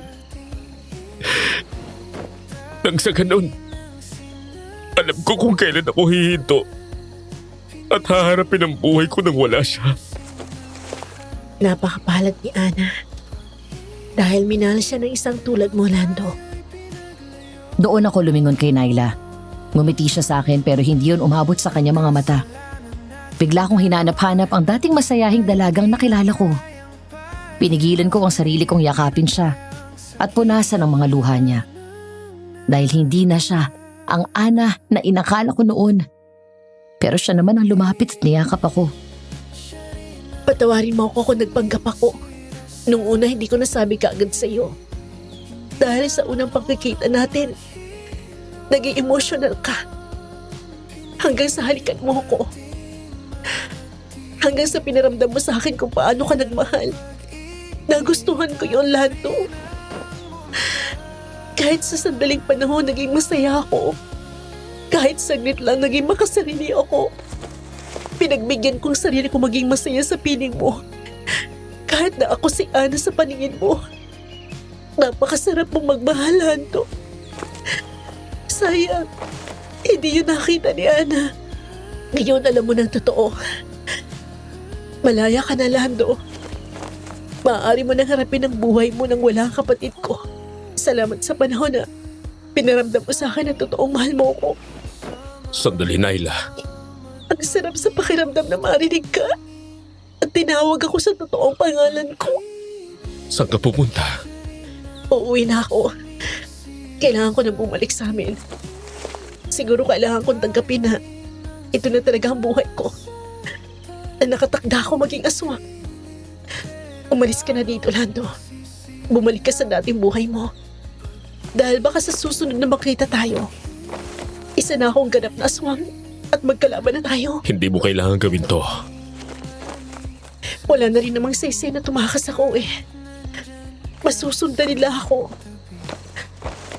Sige, dito na ako. Iyon ang huling beses kong nakausap at nakita si Naila. Ang araw na yun ay sinamahan ako ni Kuya John sa puntod ni Ana at nagdala ako ng bulaklak. Sa wakas, formal na akong nakapagpaalam. Kasabay ng pagbibigay sa kanya ng pagpapatawad ko. May parte sa damdamin ko ang gumaan nang tuluyan kong pinalaya si Ana. Ngunit malaking parte ay may bigat pa rin ako nararamdaman dahil kay Naila. Umalis ako sa Sitio Balangaw at bumalik sa dati kong buhay bilang male stripper. Ngayon nagkaroon ako ng closure kay Ana. Hindi ko na alam ang gagawin ko bukod sa pagsasayaw. Dapat natahimik na ako pero hindi ko yun magawa.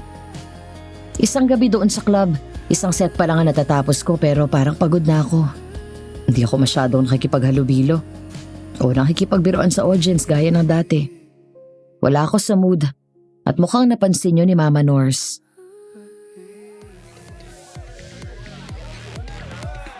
Uy, okay ka lang. Gaano na ba katagal mula nang nakauwi ka? 2 weeks. Mula noon, parang wala ka lagi sa sarili mo. Ewan ko ba, Mama Nurse? Hindi ko magawa mag-concentrate. Parang kahit saan ako tumingin sa audience, puro mukha ni Nailang nakikita ko. Sabi ko na nga, be. Nandito ka nga, pero ang naiwan mo naman ay ang puso at isip mo sa kakambal ni Ana. Pasensya na, Mama Nurse. Bawi ako bukas. Mahal mo, di ba? Po? Ang sabi ko, mahal mo yung kakambal ni Ana. Oh, ikaw itong nagkwento sa akin nung magkasama kayo. Naramdaman mo na masaya ka. Sa unang pagkakataon, naramdaman mo na minahal ka. Hindi mo na-realize na sa buong panahon na magkasama kayo, minahal mo na siya. Hindi bilang si Ana, kundi bilang si Naila. Nalilito po ako eh. Hindi ko po alam ang gagawin ko. Ako? Alam ko ang gagawin mo. Umalis ka dito, umuwi ka. Mag-impake ka at balikan mo si Naila. Pero paano yung trabaho dito? Makakakuha ako ng papalit sa'yo pansamantala. Pero ang mahal mo kapag nawala, hindi mo na siya mapapalitan. Nung nawala si Ana, hindi mo kasalanan yon. Pero kapag si Nailang nawala sa'yo ngayon, kasalanan mo na yun. Kasi may choice ka naman, pero hindi ka kumilos. Tandaan mo, nasa huli ang pagsisisi. Aalis na po ako. O siya, bye! Ingat! Dalhin mo siya dito!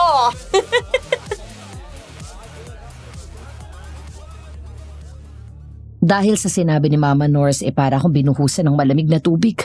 Nahimasmasan ako. Isa lang ang nasa isip ko ng mga sandaling yon. Ang makita si Naila at makuha ko siya mula sa demonyo niyang angkan. Nagmamadali kong hinablot ang gamit ko at tumakbo palabas. Nakasakay na ako sa motor nang bigla akong makatanggap na isang text message mula kay Lolo Makoy. Patapos kong basahin yun, nagmamadali akong umuwi. Nga pala, hindi ko pala nasabi na noong umalis kami sa Sitio Balangaw, kasama namin si Kuya John. Pinili niyang lumayo pansamantala para kahit papano malibang at makalayo sa mga aswang na pumatay sa kanyang asawa. Habang si Lolo Makoy naman naiwan kasama ang ibang anak nito. Hindi naman nagtagal nakarating na ako sa bahay. Dahil sa pagmamadali ko, basta ko na lang binuksan ang pinto at bumungad sa akin ang isang tagpong ikinagulat ko. Kuya! Lando! Ang akala ko, mamayang madaling araw ka pa uuwi. May importante kasi akong lakad eh. Kuya, magpapaliwanag ako. Kailan ba kayo may relasyon? Pagbukas ko ng pinto, nagulat ako nang maabutan kong nakakandong si John sa hita ni Allen. Paharap at naghahalikan ang dalawa. Sa sandaling panahon nakalimutan ko na nagmamadali ako. Natulala ako sa gulat at hindi agad nakakibo. Pagkatapos saka ako natatawa at napapailing dahil sa reaksyon ng dalawa. Bigla silang tumayo at pulang-pula ang mukha. Ha? Ano kasi? Langya ka, Allen. Kaya pala biglang ayaw mo nang sumama sa akin sa club. Yun pala, may iba kang pinagkakaabalan dito, ha? Aminin ko, Lando. Bago pa ang kasal namin ni Ira. Bagong dating pa lang kayo noon. Nagkagustuhan na kami ni Allen. Pero, mas pinili ko si Ira. Dahil yun ang tama. Alam din naman niya yun. At tanggap niya. Pagkatapos ay nagkasundo kaming maging magkaibigan. Masyadong mabait sa akin si Ira para saktan ko. Ngayon, gusto kong sundin ang biling niya bago siya mawala. Ang pagpapakatotoo sa damdamin ko. Gusto ko si Allen, Lando. Seryoso kaming dalawa. Kuya, sorry. Hindi ko sinabi sa'yo agad na ganito ako. Bisexual. Baka kasi hindi mo ako matanggap. Natigilan ako nang sabihin ni John ang salitang pagpapakototoo. Tinamaan ako sa sinabi niya. Pareho kaming nawalan. Siya mas piniling harapin ang totoong pagkatao. Ganon din si Allen. Tama naman si Mama Norse. Kailangan kong harapin ang katotohanan. Kailangan kong mga bagay na matagal ko nang napagtanto pero pilit kong iniiwasan. Si Naila ang minahal ko nang dumating ako sa Sitio Balangaw at hindi si Ana. Allen, pamilya tayo. Kahit ano pa tatanggapin kita. Hindi lang kita pinsan. Best friend din kita. Ano bang pumasok sa isip mo at inakala mo na magagalit ako sa'yo? Salamat, kuya. Pero puputulin ko muna ang ginagawa nyo, Allen. Ihanda mo ang mga gamit. Babalik tayo sa Sitio Balangaw. Nag-text sa akin si Lolo Makoy. Bukas daw gaganapin ang pagpapakasal kay Naila sa Diablo. At gagawin siyang aswang. Oo nga pala. Kabilugan ng buwan bukas. Kaya bilisan nyo. Aalis tayo ngayon din.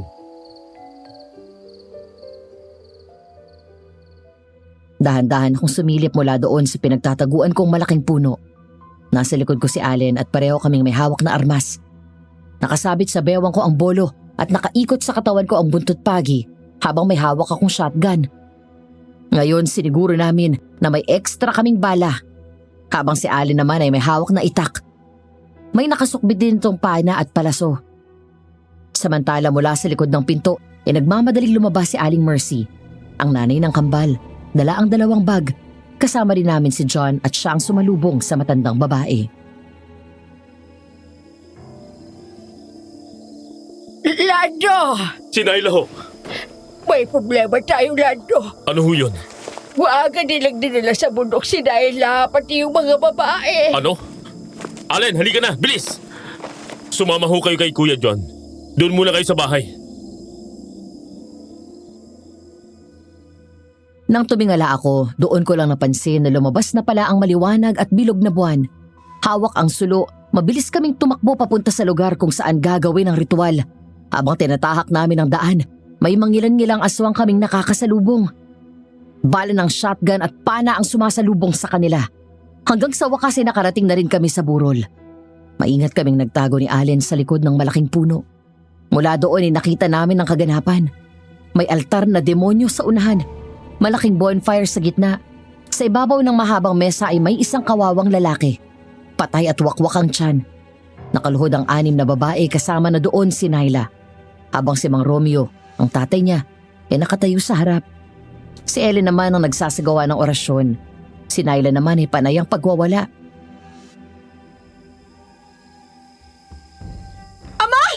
Tigilan mo to! Pakawalan mo ako! Binigo na ako ni Ana. Hindi ko hahayaang mangyari ang ginawa niya. Kaya bago ka pa tumakas at magkaalam ang manunugis na yon, uunahin ko na siya. Dahil sa katigasan ng ulo ng kakambal mo, namatay siya. Pinatay siya ni Ellen! Huwag kang gumawa ng kwento. Siya nga naman, Naila. Kung ako sa'yo, tatahimik ako para matapos tayo dito ng maayos. Panginoon, alam ko pong naririnig niyo ako. Iaalay ko sa inyong buhay ko. Pagsisilbihan ko kayo. Nagmamakaawa po ako. Iligtas niyo ako, Panginoon. Ayoko maging kampo ng demonyo. Ayoko!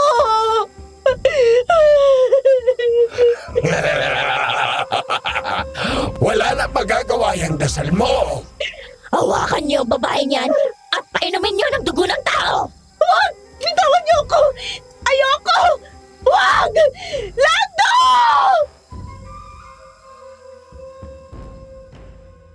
Ilang sandali pa ay may lumipad na palaso at tumama yon sa isang aswang. Agad bumagsak ito dahil doon ay nagkagulo ang lahat. Dalawang magkasunod pa ang pinakawalan ni Allen at tumama sa dalawa pang aswang. Pagkatapos doon na ako nagpaputok ng shotgun. 1, 2, hanggang 4 na bala ang pinakawalan ko at bumagsak na walang buhay ang mga ito. Doon nagpulasan ang mga babae at tumakbo. Nagtago kasama na si Nyla. Nang wala ng aswang na natira sa paligid, bukod sa dalawa, doon ako lumabas mula sa pinagtataguan ko. Lumabas ka dyan at akong harapin mo. Hi, father-in-law! I'm back! Namiss mo ako? Lando! Ikaw na naman. Yes! Sorry! Muntik ako malate. Oh, nandito pala ako dahil may nakalimutan kasi akong singilin. At may naiwan din ako dito. Akala ko hindi ka na darating. Huwag kang mag-alala. Kukunin na kita.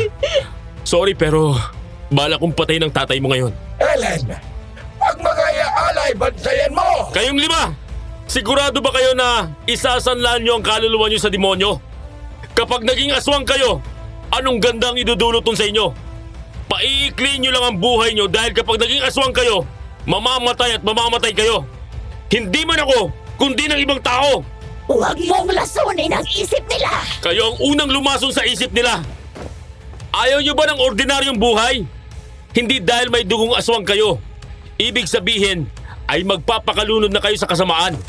Hindi kayo naging ganap na aswang dahil yun ang regalo sa inyo ng Diyos. Ang pagkakataon na binibigay sa inyo ng Panginoon para isuko nyo sa kanyang buhay nyo. Gamitin ito para mabuhay ng normal. Hindi nyo ba nakita ang mukha nitong aswang na to? Ang gaganda nyo na kapag naging aswang kayo, magiging ganyan kayo kapangit. Babaho pa kayo. Gusto nyo yun? Ayap ka! Sumugod sa akin si Ellen, kaya mabilis kong inangat ang shotgun at tinutok ko sa kanya, sabay kalabit ng gatilyo. Sa isang iglap, bumulagta ito sa lupa matapos tumama ang bala sa mukha. Muli kong kinasa ang baril at binaril ko pa siya sa dibdib para siguradong patay. Dahil doon ay nagtakbuhan ng mga babae at mabilis na tumakas. Samantala ang matandang aswang naman ay malakas na umangil sa sobrang galit. Ellen, ang anak ko. Walang niya ka. Magbabayad ka sa ginawa mo. Sa dami ng pinatay nyo dito, kulang pa ang buhay nyo magkamabilang kabayaran. Sa amin ang bayan na to. Kaya gagawin ko ang gusto ko. Inangkin nyo! Walang sino man ang may karapatang umangkin ang bayan na to, lalo na ikaw! Sinira mo ang lahat ng plano ko! Nang sumugod ang aswang sa akin ay sinubukan ko itong barilin. Pero nagawa nitong iwasan ang bawat balang pinakawalan ko. Kaya agad ko siyang sinalubong at binunot ang bolo. Sabay kalas ng buntot pagi sa katawan ko. Hinagupit ko siya ng buntot pagi ng 2 beses. Umatras siya bago sumugod ulit. Sunod-sunod akong inatake ng matalas nitong kuko. Mabilis akong nakaiwas pero nagawa akong mahagip nito sa tagiliran. Napaigik ako sa sakit. Nang akma niya akong sasaksakin ay nahawakan ko siya sa kamay at dinikit ko yon sa anting-anting sa braso ko. Masakit! Walang hiya ka! Tapos ng paghahari-harian nyo sa bayan na to! Uulitin kong sinabi ko sa'yo noon. Hindi ako mahina gaya ng inaakala mo. Hindi! Ikaw at 10 ng mga alipores mo ay pare-pareho lang! Wala kayong ibang alam gawin kundi mambiktima ng mga taong alam nyo na mas mahina sa inyo! Tapusin na natin to! Nang sakali niya ako at akmang kakagatin, mabilis ko siyang siniko ng malakas. Sinundan ng 2 suntok. Pagkatapos sinipa ako sa tiyan. Nang makabawi ito, muli siya umatake. Naging mabilis ang kanyang kilos at sinakal ulit ako sa leeg. At doon ko na siya inundayan ng saksak sa dibdib. Pagkatapos ay tinulak ko siya hanggang sa gilid ng bangin at mas diniin ko ang talim sa katawan niya. Dito na matatapos ang pagpapahirap nyo sa bayan na to! Ang takot at trauma na binigay nyo sa bawat tao! Hindi! Hindi dito natatapos ito. Hindi mo ako kilala. Hindi ako tumatanggap ng pagkatalo. Maaaring nagtagumpay ka ngayon, kaya magpakasaya ka. Pero isang araw, hindi man ako, pero may babalik para sa akin upang patayin ka at babawiin ko ang anak ko. Ang dami mong sinasabi! Mamatay ka na! Ama, patawad po. Dahil hindi ko kaya maging katulad niyo. Nang bunutin ko ang bolo ay sinipa ko ng malakas ang aswang at nahulog siya sa bangin. Matapos yun ay tumakbo sa akin si Naila at yumakapulit ng mahigpit. Sunod na lumapit sa amin si Allen. Nag-high five kami at tuluyang nilisan ang lugar na yun. Mula doon ay umuwi kami sa bahay ni Lolo Makoy kung saan naghihintay si Aling Mercy.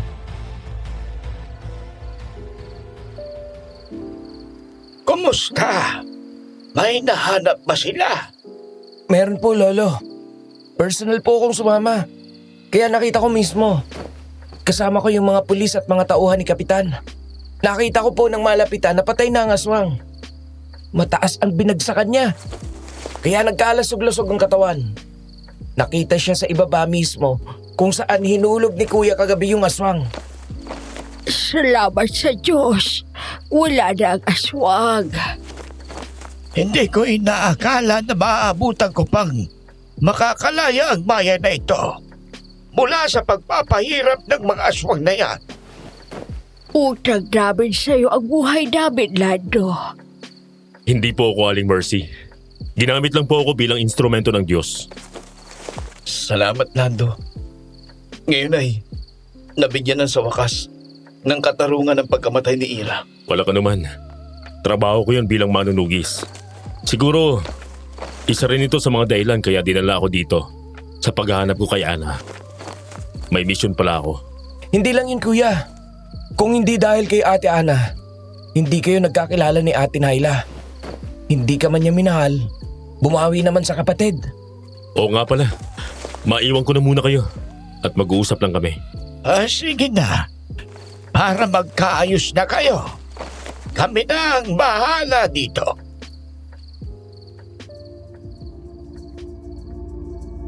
Habang nasa kusina sila sa likod, pinuntahan ko naman si Naila na nagpapahinga sa kwarto. Bumangon ito at naupo nang pumasok ako. Ngumiti ako sa kanya at nang maupo ako sa gilid ng kama, agad siyang yumakap sa akin. Hinila ko siya ng tuluyan at pinaupo ko sa hita ko na para siyang sanggol. Nang tumingin siya sa akin, sa wakas ay nakita ko na ulit ang saya sa mga mata niya.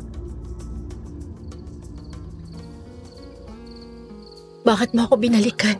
Dahil mahal kita, bubalik ako dahil na-realize ko na pagsisisihan ko habang buhay kapag hinayaan kita maging aswang.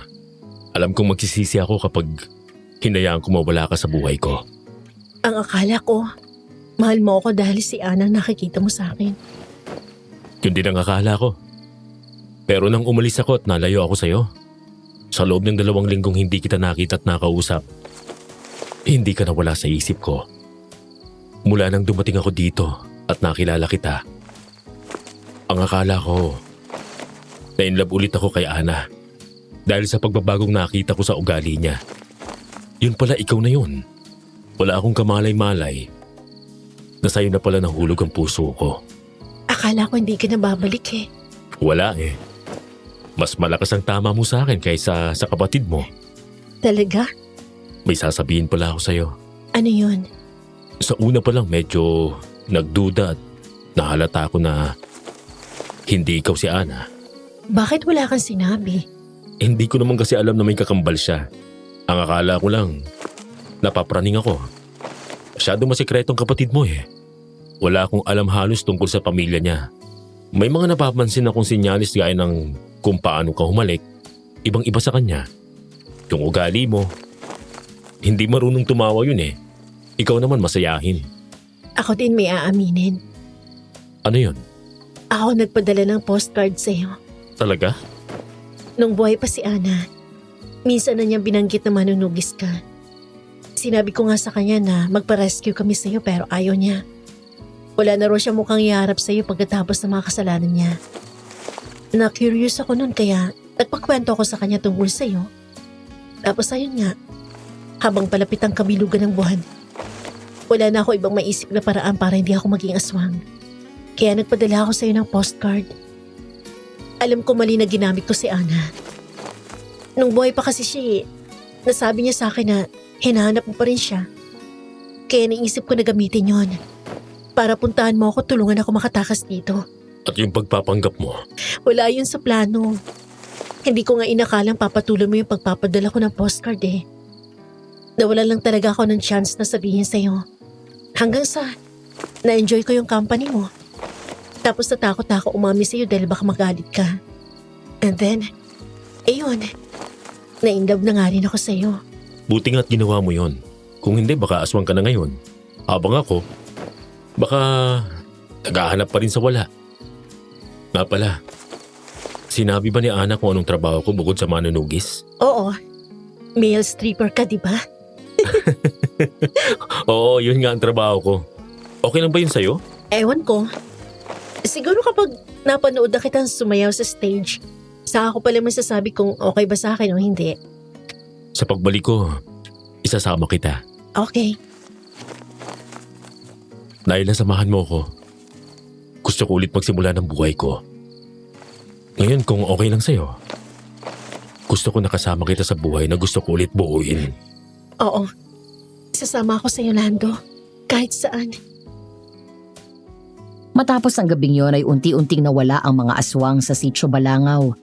Sa bandang huli ay nakipagtulungan na rin sa akin ang mga kalalakihan doon. Sinuyod namin ang gubat gabi-gabi hanggang sa maubos ang mga ito. 6 na buwan na ang nakalilipas mula noon. Ninirahan kami ni Naila sa lupang binili ko na napagtayuan ko na ng isang simpleng bungalow na bahay. Habang ang naiwan sa apartment ko ay sina Kuya John at Allen na tuluyan na ring nagsama. Ang akala nga namin ay matatahimik na kami mula sa mga aswang. Hindi pa pala. Dahil isang gabi habang natutulog kami, naalimpungatan ako nang may marinig akong mahina at pamilyar na angil gaya ng aswang. Bumalikwas ako ng bangon saka agad kinuha ang bolo ko sa ilalim ng kama.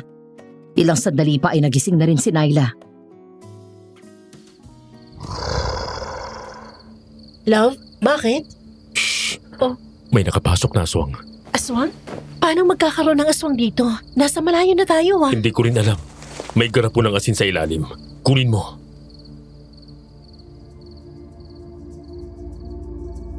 Bumaba ako sa kama. Pagkatapos ay dahan-dahan kaming lumabas ng silid. Nagsalubong ang kilay ko nang may makita akong isang pamilyar na matandang babae. Nakatiligod mula sa amin. Nagkukubli sa dilim doon sa kusina. Hindi mapakali at pabalik-balik sa paglalakad. Nangilid ang luha ko at marihin kong tinakpan ang bibig ko para pigilan ang sarili kong maiyak matapos kong makumpirma na tama ang hinala ko. Dahil sa kanya nanggagaling ang tunog ng angil ng aswang. Hanggang sa sunod na lumabas si Naila.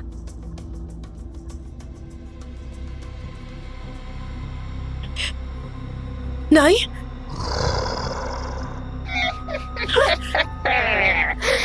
Sinabi na sa'yo ni Romeo, di ba? Hindi mo kami mauubos. Babalik at babalik kami para gantihan ka. Nay, hindi. Hindi pwede pati ikaw. Tama ang ama mo, Naila. Magiging mas malakas tayo kapag naging aswang tayo. Hindi pa huli ang lahat, anak. Pati ikaw nagawa niyang lasunin ng isip. Nanay Mercy, huwag niyo pong gawin to. Para kay Naila na lang. Nay naman eh. Kailan pa kayo kumampi sa kanya? Di ba hindi tayo gagaya sa kanila, Nay? Yun ang pangako natin. Ano nangyari ngayon? Mahigpit kong hinawakan sa kamay si Naila at tinago siya sa likod ko. Pagkatapos ay umatras kami nang magsimulang humakbang palapit sa amin si Nanay Mercy. Hanggang sa makalabas kami ng bahay, doon sa bakuran sa ilalim ng bilog na buwan. Tuluyang nagbagaw ang anyo niya at naging ganap na aswang. Sinong may gawa nito sa inyo? Patingala ko aswang, Ladro. Bago ka pa dumating sa Sitio Balangaw, kinailangan ko lang itago ang totoong katauhan ko at magpanggap para kung sakaling mamatay si Romeo ay magpapatuloy sa kanyang sinimulan. Nay, pakiusap. Huwag, Nay. Ay sisimulan ko ay ngayong gabi. Ako mismo ang magkakasal sa iyo sa Diablo at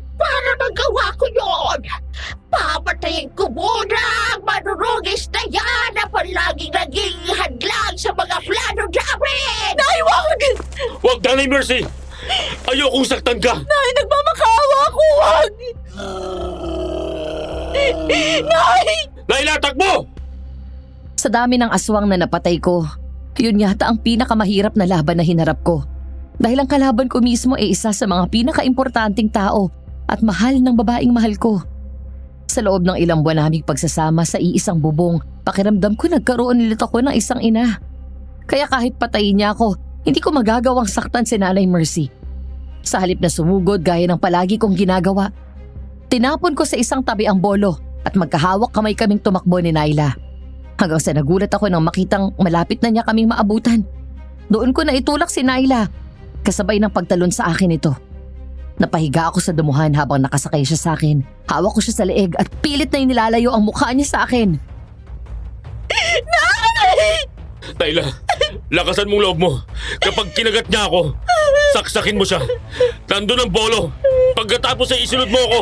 Hindi ko kayang gawin yun! Kayanin mo. Matagal mong pinangarap na makakamit ang ganitong buhay, di ba? Huwag mong sirain yun dahil sa akin. Hindi ko kayang saktan ng nanay mo.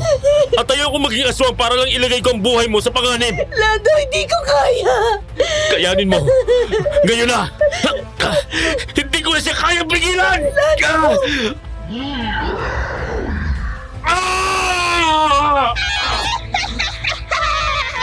Masyadong mayabang si Romeo! Akala niya malakas na siya! Pero hindi kanya napatay! Ako lang pala ang makakapatay sa isang dakilang manudrogis gaya mo! Bitawan mo si Lando, Nay! Tumakbo si Naila palapit sa amin. Ang akala ko susundin niya ako at kukunin ang bolo. Pero nagulat ako nang bigla niyang binato ng asin si Nanay Mercy. Pagkatapos ay tinulak niya ito ng malakas hanggang sa makaalis ito sa ibabaw ko. Umiiyak na tinulungan akong tumayo ni Naila at hinarang niya ang sarili niya sa akin. Saka emosyonal na humarap sa ina. Nang mga sandaling yon, hindi ko alam kung tuluyan ang natauhan si Nanay Mercy. Pero nakita kong lumambot ang ekspresyon ng mukha niya. Nawala ang bagsik. Ang kaninang nanilisik na mga mata na palitan ng luha. Hanggang sa tumingin siya sa sarili niyang mga kamay bago tumingin sa amin.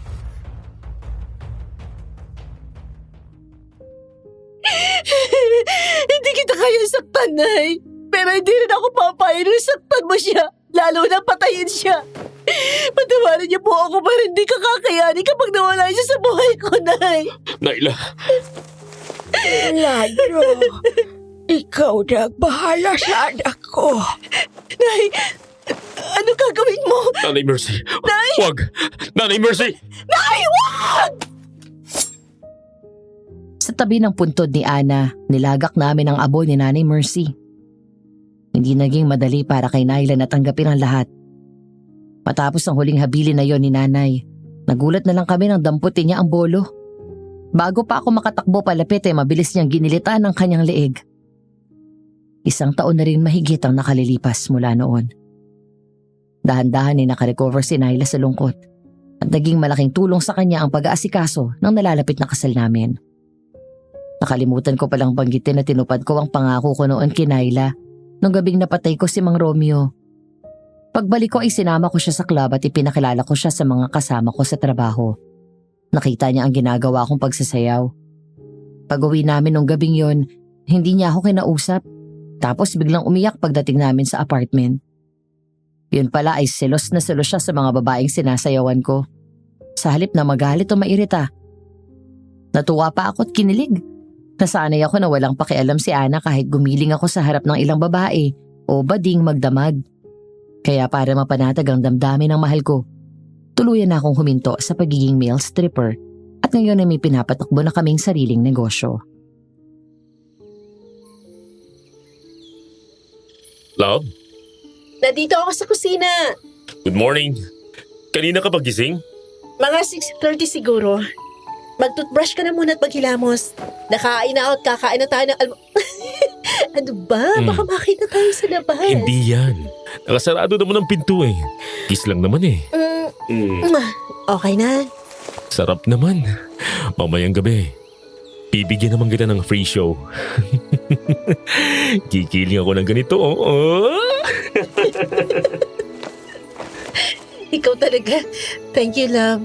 Kasi inintindi mo ako nung sinabi ko na ayoko na nagsasayaw ka doon. Oo naman. Mas priority kita at mas mahal kita. Siyempre, doon ako kung saan ka mapapanatag. Tsaka, sinong may sabing huminto ako sa pagsasayaw? Halos gabi-gabi nga kitang sinasayawan eh. Love, salamat ha. Para saan? Sa lahat. Sa pagmamahal mo sa akin bilang si Naila. Dahil binalikan at iniligtas mo ko. Salamat dahil kahit naging aswang si nanay, hindi mo siya sinaktan. Dahil alam kong malulungkot ka. Baka magalit ka pa sa akin. Ayoko mangyari yon. Ayokong masira lahat ng pinaghirapan at pinaglaban natin dahil sa aswang. Kaya mahal na mahal kita eh. Halika, kain tayo ng breakfast. Ay, ito na nga, nakakain na ako. Hindi yan. Lando, ibaba mo ako, ano ba? Breakfast in bed ang gusto ko.